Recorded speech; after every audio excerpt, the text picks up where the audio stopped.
Yes, sir. Raise your right hand facing yonder. Do you swear or affirm to tell the truth? Yes, ma'am. Good morning. Good morning. Could you state and spell your name for the record? My name is Michael Garner, Michael-Garner. And where are you currently employed? Currently employed with the Tennessee Bureau of Investigation, TBI. And what's your position? I'm a special agent. So how long have you been working for TBI? 13 months. And just for the jury, what is TBI? TBI is the Tennessee Bureau of Investigation. We are the, top investigative agency in the state. So if any other agency, Sheriff's Department or Police Department, requires any assistance with any kind of investigation, they call upon the Bureau for assistance. Prior to working at TBI, where were you? I was a detective with the City of Memphis Police Department. Okay. And how long have you been in that position?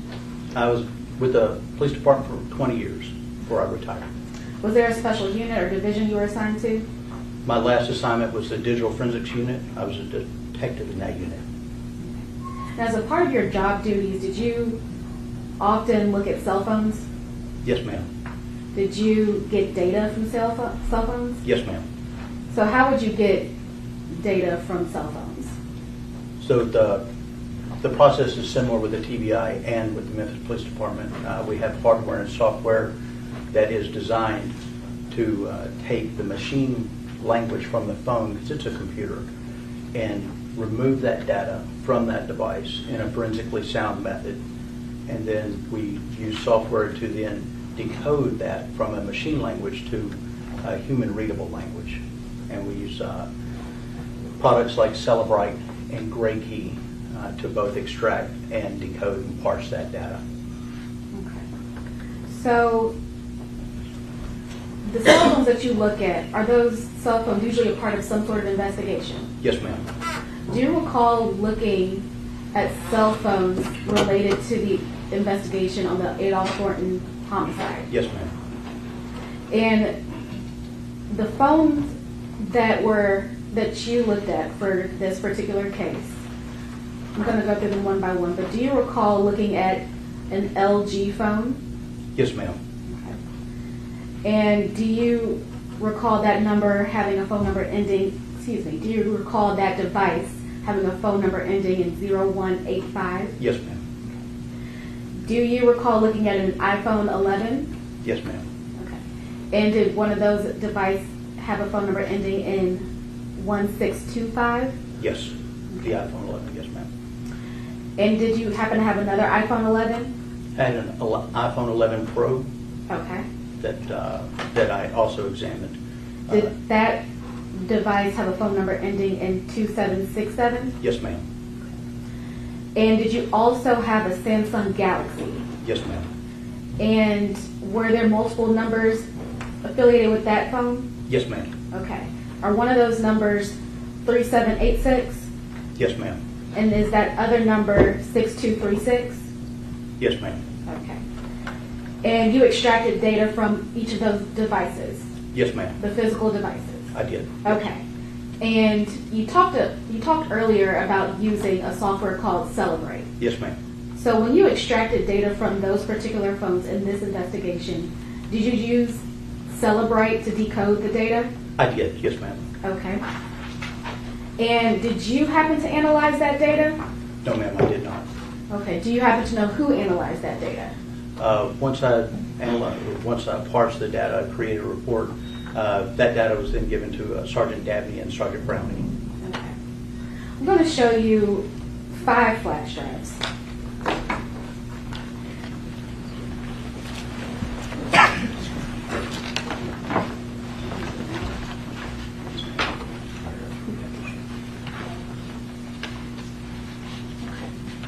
Do you happen to know what those flash drives are? These flash drives contain CDRs and phone extraction reports that I generated. Okay. And have you seen those flash drives before? Yes, ma'am. Okay. How do you know that you've seen them before? I opened each flash drive and examined the data that was on them just to make sure that what was written on the envelope was actually contained on the flash drive right outside about 30 minutes ago. Did you happen to write anything on the envelopes? I put my initials on each envelope after I opened the drive and examined what was on them. Yes, ma'am. Okay. And in your evaluation of the contents of those flash drives, do you happen to know whose numbers are affiliated with each number? Yes, ma'am. The Justin Johnson extraction that I have right here is the telephone number ending at 1625. And that contains the phone and the CDRs that were done on that. This envelope here says Cornelius on it. It's Cornelius Smith. It's the phone number and CDRs for phone number ending in 6236.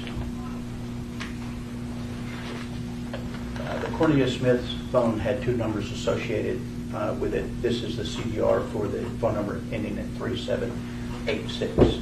So that's just the CDRs only on that one. This is Anthony Mims' iPhone extraction and the CDRs for phone number ending in 2767.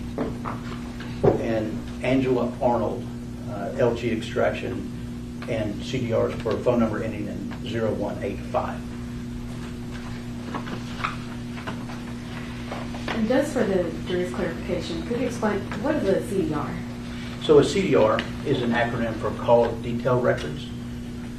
So a phone has all the calls that you made, but it's user accessible. So you can go in and delete calls and things like that. A CDR is from the carrier, the call detail records. So if you have an AT&T phone number, law enforcement can submit paperwork to AT&T to get the call detail records. And we use these in forensics to kind of verify and validate what we find on the phone. And it can also show sometimes if data was deleted from the phone, the user cannot access the CDRs, the call detail records. So if we see calls that are missing, it will show up in the CDRs. So we just use the CDRs to validate and marry up with the phone data. And we get that from the carriers, AT&T, Verizon, T-Mobile. And Your Honor, we'd like to enter all 5 of those flash drives as the next numbered exhibits. No objection. Hi there, Agent Dabney.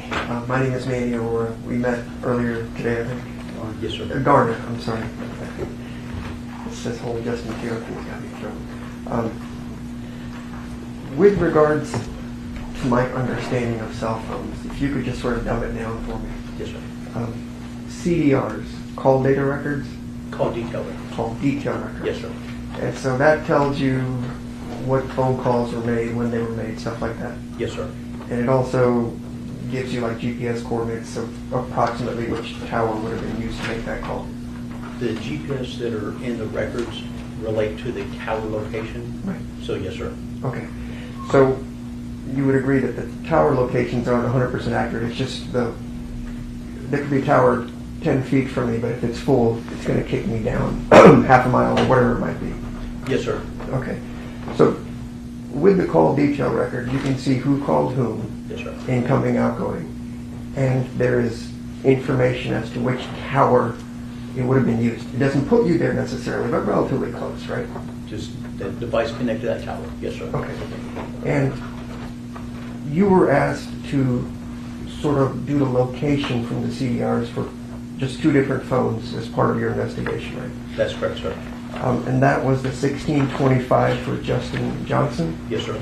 and then the 6236 for Mr. Cornelius Smith. Yes, sir. That's correct. And you were asked to do that in 2024. Yes, sir. Okay.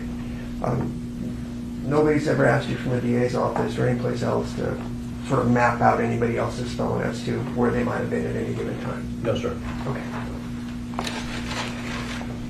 With regards to the towers, we were talking about, these are AT&T records that you downloaded or whatever the term would be, right? I would need to look at them. I know one of them was a T-Mobile. Okay. Correct, it doesn't matter. Okay. It's all good for the evidence. I lost my train of thought. You'd think I'd be smarter than that. But with regards to these phones, you did a slide that you were kind enough to share with me. Could you put that up, please? It is. Has Ms. Taylor seen what you're offering? Yes, Your Honor. It's number 14, Your Honor. Slide 14. You can't just say it. Is it 14? No, Garner, it's slide 14. Okay. Uh, I don't know what you're talking about. Okay. Let's do this. I'm going to show you. Did you do a sort of a PowerPoint slideshow to prepare in this case? No, sir. Okay. So this cyber crimes thing, that's not you. That was for the trial last year, sir. Okay. Related trial in this case Yes, sir. for Justin Johnson. Yes, sir. Okay. Yes, sir. The information is still the same. You didn't do any more location data for any That's other correct. phone. That's correct, sir. Just those two phones that I mentioned, Yes, sir. Justin and Cornelius. Yes, sir. Okay. As part of that trial, if I could show you one of the items that you created.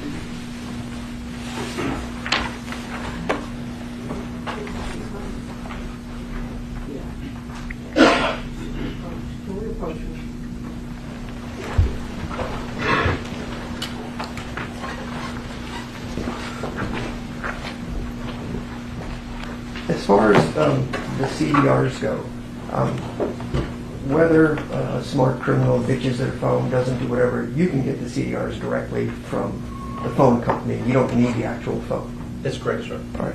And the dumps, that's the actual phone that you described to the jury where you could download text messages and stuff like that. Yes, sir. Okay. And then people could delete those, this and that, and you would see a text was sent on the CDR, but you wouldn't know what was said. Correct. No content. Yes, sir. Okay. With regards to the codes next to the phones, there's like 2A, there's 11, stuff like that. What does 2A mean if it's written next to the phone call?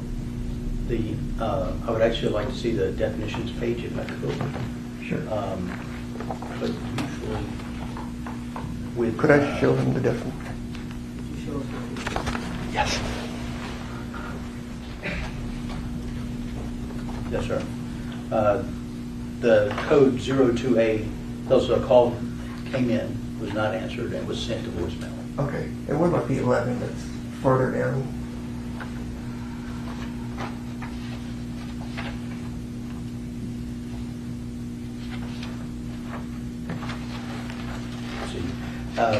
Actually, I know that a code 11 is that when someone places a call, they did not restrict their phone number from being viewed from the person that's calling them. Okay.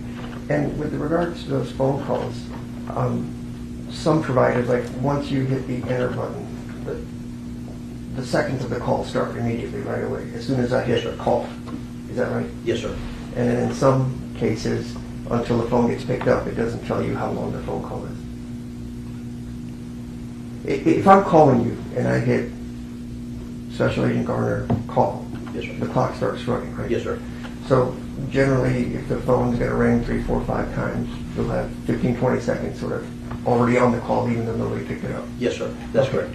And then if it goes to voicemail, you can have another 10 or 15 seconds on the call, or however long your voicemail is. Yes, sir. Okay. Absolutely. And then with code 11, we don't know for sure if it's picked up or not, but it could have gone to voicemail, it could go anywhere. It's just somebody would have to testify to it. Yes, sir. Okay. Can I retrieve that back? Absolutely. With regards to Pressure World or AutoZone, you were never asked to review any of the 1625 or the 6236 phone records for those areas, right? No, sir, I was not. Okay. And so we had testimony you talked about, well, you haven't talked about it, but if I live, let's say, for example, this hypothetical Bradley Street, and then somebody else lives like 2, maybe 3 minutes away, maybe the street over, something like that, would the same tower arguably be able to be pinging off both their phones? Yes, it's, yes, absolutely. All right. So if I live near somebody, the phones are going to ping. It doesn't necessarily mean I'm at their house or there. I'm just in the area. It's in the area the tower provides service for. Yes, sir. And if the tower closest to me was full, like you said, it could kick out half a mile up the road to the next tower. To the next available tower. Yes, sir. Okay. 1 second.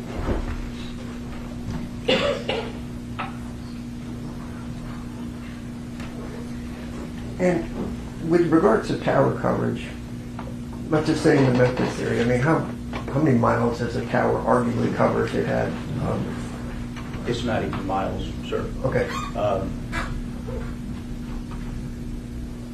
So to actually get the coverage of a tower, you would have to do a drive test. okay, We did not do a drive test on this. okay, From past experience, having done towers, you can roughly estimate the coverage of a tower by finding the closest tower to it and multiplying that distance by 0.6.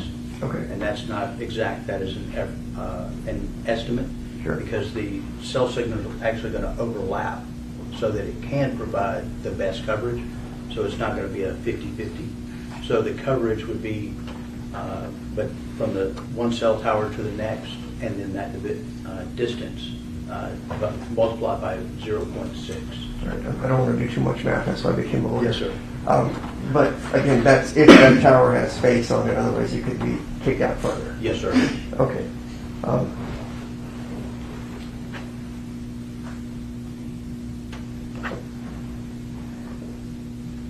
Do you recall how many towers were in the Orange Mound area? I do not recall. Okay.